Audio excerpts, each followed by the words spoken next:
নৈহাটির প্রাক্তন বিধায়ক সনদ দেখে নিজের এলাকায় ঘোরাতেই আছড়ে পড়ল জনরোষ।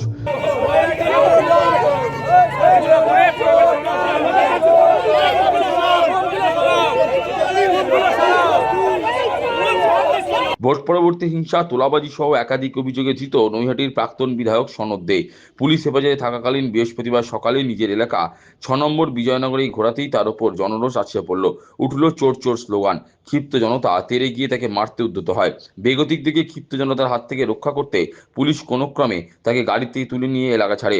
বিজেপি কর্মী জিনিয়া চক্রবর্তী বলেন, মানুষের ওপর উনি এত অত্যাচার করেছে, মানুষের জনরোষ আছড়ে পড়া তো স্বাভাবিক বিষয়। তার অভিযোগ, নিজের এলাকায় সনদ দে তোলাবাজি, লুটপাট চালিয়েছে, দোকানপাট দখল করেছে, ওনার অবৈধ সম্পত্তি বাজেয়াপ্ত করা হোক।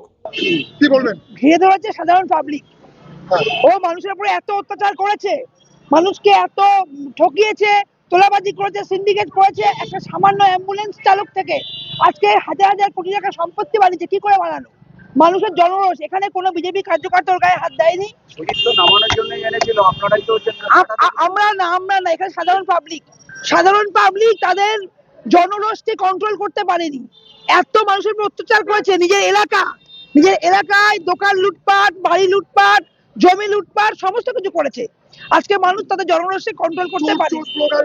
তো উঠতেই তো চোরকে চোর বলবে না, কি সাধু বলবে?